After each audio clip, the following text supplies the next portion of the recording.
We remain steadfast in our commitment in delivering local news that matters, stories that inspire, enriching the lives of Filipinos in the Philippines and across the globe. This is your GMA Regional TV, kapuso ng bawat Pilipino.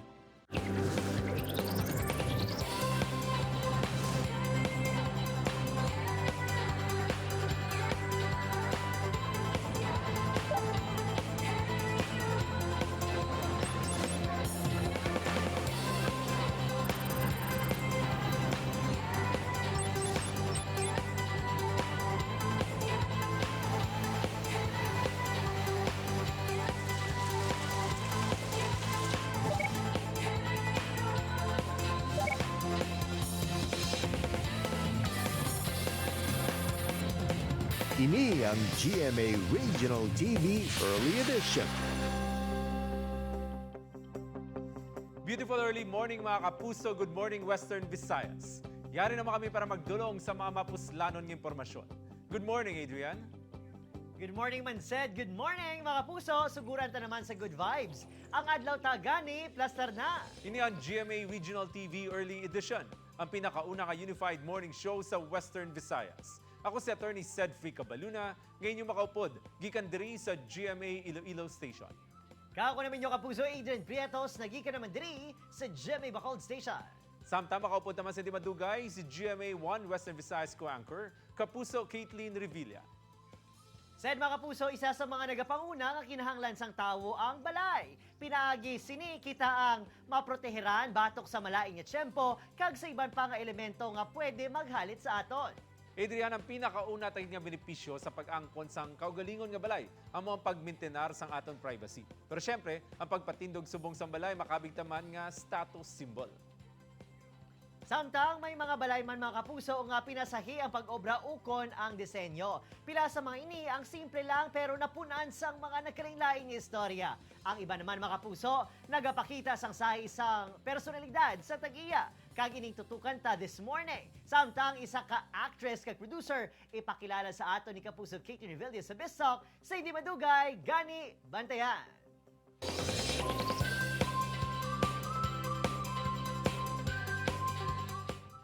Kabalo na blaka mo, nga may bago kag pinasahi nga tourism site sa La Castellana, Negros Occidental, ini ang Century Leaf Garden.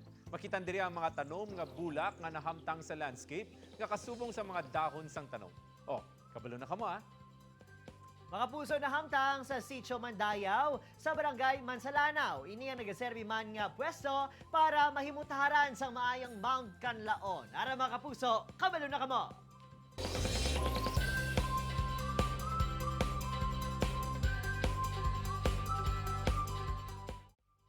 Isa sa mga ginapabugal sang Iloilo City amo ang mga dumaan sini nga mga edipisyo nga nagatindog sa madamo nga bahin sang syudad. Isa sa mga ini ang Avancenia Kaminya Balay nga Bato, ginadumalahan subong sang ika-4 generasyon sa mga panunubli sini. Ang mag-asawa nga sanday Gerard kag Luth Kaminya, ang Balay nga Bato ang ginkilala nga isa ka important cultural property sang National Museum. Bantog sa produkto sini nga tableya kag iban pa nga heritage dishes. Ang kasaysayan sa likod sang Balay nga Bato, kag kun kamusta na ini subong, tutukan ta. Mga kapuso, makaupod natin subong aga, ika-4 generasyon sa mga manunubli sa Avancenia Kaminya Balay na Bato para ibalaw ng istorya sa likod sini. Si Mrs. Luth Kaminya. Ma'am Luth, good morning. Mayong aga, Attorney Sed, kag mayong aga man sa mga kapuso. Oh, kamusta ikaw, Ma'am Luth, kag ang bilog nga pamilya, ilabi na subong padayon natong ginaatubang ining pandemya. We are close and thank God we are still the keepers of tradition in this Balay nga Bato. I like the term, keepers of tradition. Goes to show ang value sa ginahatag sang pamilya sa importansya sining heritage site. Permi namon maagyan, ining Balay na Bato no, dira sa Arevalo. Gusto ko lang mabalaan. Saan o ini gintukod and for what purpose sadto sang gintukod sini? Around the early 1860s, si Don Fernando Avancenia, kag ang iya nga asawa, nga si Eulalia Abaja, built this house and it took them about 5 years to finish this Avancenia Kaminya Balay nga Bato. They had 16 children The Balay nga Bato is patterned after the Bahay Kubo or the Cube House. From that early parts, 1860s. I don't know kung from that 1860s nga construction, ano kalayo na ining itsura niya subong, no? Kumpara sa, pwede we would like to reminisce, eh. Basta, I'm sure may mga pictures ka sadto, ya. Anong itsura sadto? Ano kinalayo yan na sa subong? Or may ara pa the remnants of how it was then? The whole Balay nga Bato is still intact. We took pictures before doing the renovation. We never touched it, kaya ang iya nga 24 nga mga status symbol posts are still there.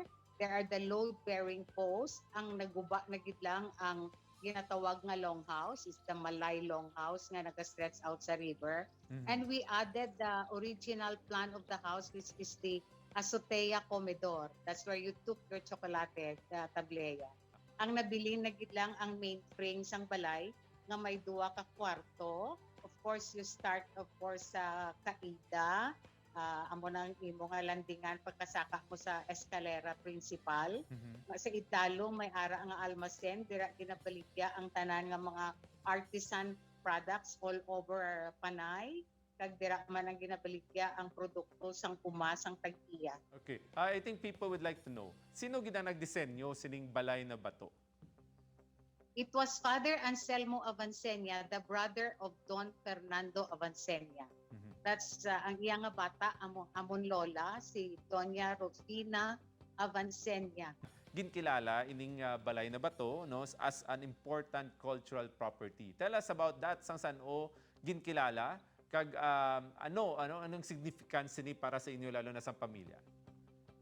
In December 23, 2015, the National Museum declared the Avancenia Camiña Balay nga Bato as an important cultural property, meaning this is in recognition of its exceptional cultural and artistic significance to the country. So we still live here because practically we didn't touch the house, we didn't alter it. And so this is a testimony to our being applicable as keepers of tradition. Ma'am Lut, I'll give you a chance to hopefully give your message sa tanan nga nahidlaw na da magbisita sa Avancenia Camiña Balay na Bato. Dala na ko da, wish soon we could visit once again. We still keep the tradition of making the tableya. People would normally ring the bell and buy our tableya. And we still have that tradition at heart. We want to share this with everyone. I hope you will revisit us again in safer times. And we're still here. We have plans of opening the house again to tourists and guests for everyone to enjoy the Iloilo culture. Salamat gid, Ma'am Lutz, and I hope you continue becoming keepers of traditions and inspire more, no? To be able to really value who we are, our identity, our culture, and ang aton mga kinaiya ngati kayang-kaya ipabugal sa bilog nga kalibutan. Salamat, Ma'am Lutz, sa tiyon ginahatag mo sa amon. Thank you, Gid, Attorney said, and thank you sa mga kapuso. Okay, see you. See you. Mga kapuso, duga nga impormasyon kag good vibes sa pagbalik sang GMA Regional TV Early Edition. Ini ang GMA Regional TV Early Edition.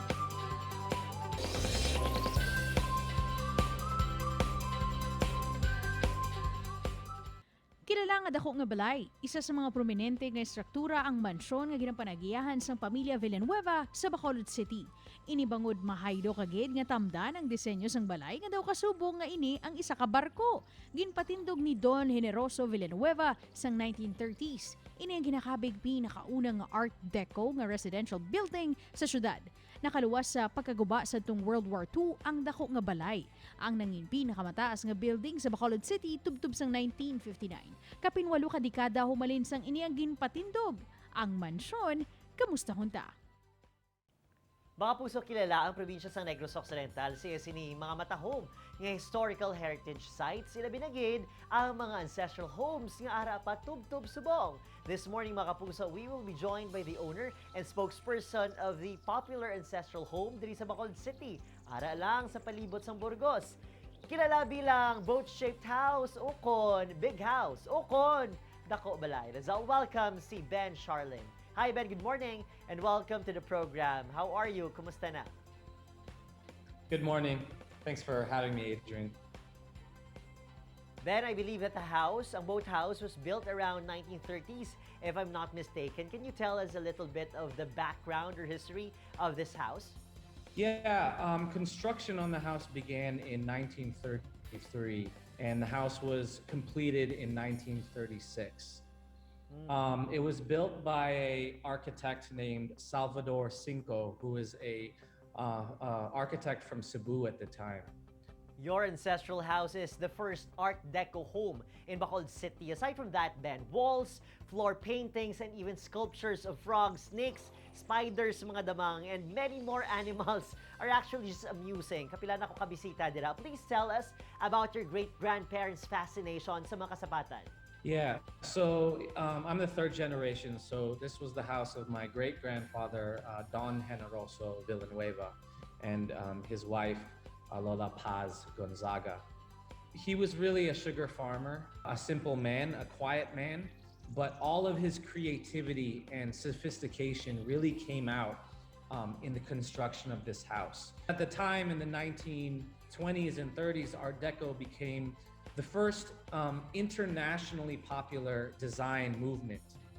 It was started in Paris in the 1920s. My great-grandfather just somehow was drawn to it personally.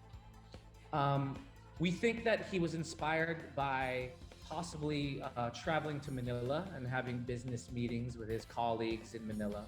And at the time, in the 1920s and 30s, Art Deco was very popular in Manila, which is kind of a lost fact in Philippine history. My great-grandfather was very connected to the land and to the animals of Negros, of the island. And so that reflects in the fact that he had the animals of the island all integrated into the architecture here. This is probably one of the only Art Deco houses in the world that has so much local Negrense culture built into the walls. So if you look at the walls of the house, you'll see his depictions of carabao, of local birds and eagles, pythons, frogs, and snakes. And they're hidden all over the house. Even in one of the main entrances, you'll see that the handrails are actually python heads. So this house kind of turned into his own kind of wonderland version of Negros that he could experience for himself and his family. Ben, ako personally, if you would ask me, I hope and aspire for this one. In the future, kabay pa, when everything's back to normal, do you even guys consider to reopen the mansion to make it like an art museum for your family's legacies and stories to be rekindled and discovered, especially by our young people? Yes, of course. We're incredibly interested in sharing the house more and more with the public. It's been recently recognized by the National Heritage Foundation as a national cultural treasure. It's also considered an important cultural property, and it's also considered a national historical landmark. So we would like to share this historical landmark with the public, but this will have to wait on how the world opens up and private consultation that my family will have to do with ourselves. But yes, the intention is to share this continuously with the public.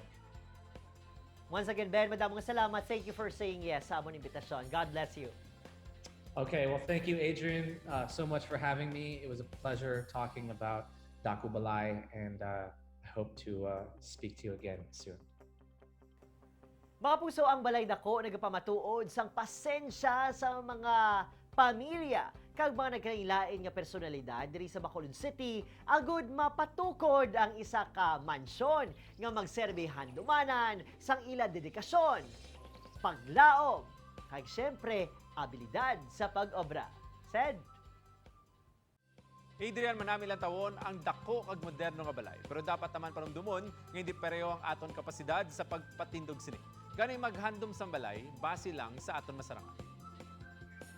bisan gamay lang bala ang balay said kung ang mga nag-iisar diri ang malipayon, okay na iya. Samtang ang actress kag producer nga makachika ni Kapuso Kate Univilla sa Bistalk tutukan ta sa pagbalik sa inyong paborito nga programa kun aga, GMA Regional TV Early Edition. Ini ang GMA Regional TV Early Edition. And we're back mga puso. You are still watching GMA Regional TV Early Edition. Nanginbantog sa role sa horror films, aktres nga si Kate Brios, kilalahon ta si Chika, kaupod kay kapuso Kate Univilla sa Vista. Kate, good morning!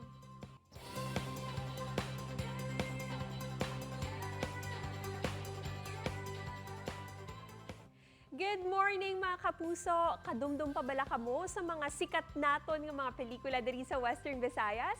Mga kapuso, I am talking about Maria Labo kag Tiniente Gimo. Pila lang ini sa mga pelikula nga nangin kabahin ng aton bisita this morning. Let's all welcome actress and producer, Miss Kate Brios. Good morning, Kate, and welcome to GMA Regional TV Early Edition. Hello, good morning. Magandang umaga sa lahat. Kate, bakit mo nagustuhan ang mga nakakatakot na kwento tulad ng mga tungkol sa aswang, lalo na mula dito sa Iloilo City at syempre Western Visayas? Para sa akin bilang isang artista, mas may thrill ang pag-aarte ko pag horror ang pelikula. At mas intense kasi, mas effective kasi pag aarte ka na nagugulat mo sa eksena yung manonood. Yun yung yun yung happiness doon. Kaya minsan na-joke din na ako na mag-produce kasi dahil sa genre ng pelikula. Lalo na kung may kwento ay ito ay genuine, ito ay totoong istorya at inspired sa totoong nangyayari. Kate, take us to your creative process. Paano ba yung brainstorming? Saan ang galing yung idea at pag mas nakakatakot ba, mas exciting? Okay, ganito. Bago kasi gawin yung isang pelikula, may mga pananaliksik din na aming ginagawa, no? Minsan pinupuntahan namin na mismo yung lugar kung saan mismo naganap yung kwento. At magkakaroon ng mga panayam sa mga taong nasa lugar. Tapos minsan kailangan nating magpaalam sa mga kinaukulan, lalo na hango sa totoong pangyayari. Kaya may mga pagkakataong paghirapan muna bago ito matapos yung buong kwento. Minsan doon ako na-challenge, no? Mas exciting yung pelikula pag may mga challenge. And now, let us talk about your film, Maria Labo. What makes it unique, Kate? Okay. Sa akin, no, unique siya dahil ang daming naging interesado, bata man o matanda. Okay, pag binanggit mo ang Maria Labo, alam na nila ang kwento. Tapos may mga nabalitaan pa kami sa ibang lugar, pagsapit ng takip silim daw, lahat ng bata ay nasa loob na ng bahay. Before 6 p.m. ng gabi, dapat daw nasa bahay na, kay kundi si Maria Labo daw ay lumalabas na sa kanyang bakuran at naghahanap ng bata para kunin at lutuin. Yun yung nasa isip ng mga bata, no? Talagang pag nakita lang ako na ako si Maria Labo, tapos ganunin ko lang yung buhok ko, pag-alisa na sila. Kasi takot talaga yung name na Maria Labo, yun kasi yung panakot daw talaga noon. Ang Tiniente Gimo, sikat sa Panay. Ano yung mga challenges na na-encounter nyo sa pag-produce ng istorya ni Tiniente Gimo? Oo, no, about naman kay Tiniente Gimo, no. So, kasi kami yung gagawa kami noon ng movie, yung parang istorya sa atin ba, hindi yung parang fiction, kundi yung parang totoo talagang nangyari na parang famous sa atin noon sa kasaysayan. Sa pelikulang Tiniente Gimo, kailangan detalyado ang kwento at mag-iwan ng tatak sa bawat eksena ng kwento, no? Kinakailangan pang pumunta kami mismo sa lugar na kung saan doon nagmula yung kwento ni Tiniente Gimo. Ganyan man talaga pag magre-research tayo kung saan yun, kung doon si kilala siya doon, kamag-anak siya doon. So, kinagather namin lahat ng mga information para mabuo yung kwento. Ang mga nakalap na impormasyon bago kami gumawa ng script, yung writer namin at combination with the director ng pelikula. At minsan pa nga, may mga revision, marami pang revision magaganap bago simulan yung shoot. And Kate, baka naman pwede mo kami pasampulan ng isang line from Maria Labo, yung pinaka-memorable for you. Okay, like ganito. Kunin ko yung ano, para parang natural. Natatawa ko, pero anyway. Like that. Yeah. Emil! Ay! Mga anak! Si nanay! Gusto nang umuwi sa Pinas dahil nami-miss ko na kayo. Tapos biglang... Ganon. Wow, grabe Kate! Thank you so much! Salamat po sa pasample. Ano po yung mensahe mo naman sa mga kapuso natin, ng mga aspiring actors and directors, especially dito sa Western Visayas? Ang bawat eksena ng kwento ay dapat magkaroon ng marka sa mga manunood.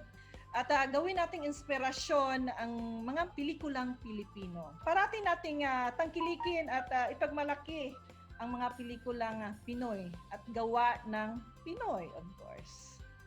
Kate, maraming salamat po sa oras at sa patuloy ninyong pagsuporta sa amin dito sa GMA Regional TV Early Edition. Good morning again, Kate! Good morning! Thank you and God bless you all. Stay safe. Balik sa inyo, Sir and Adrian!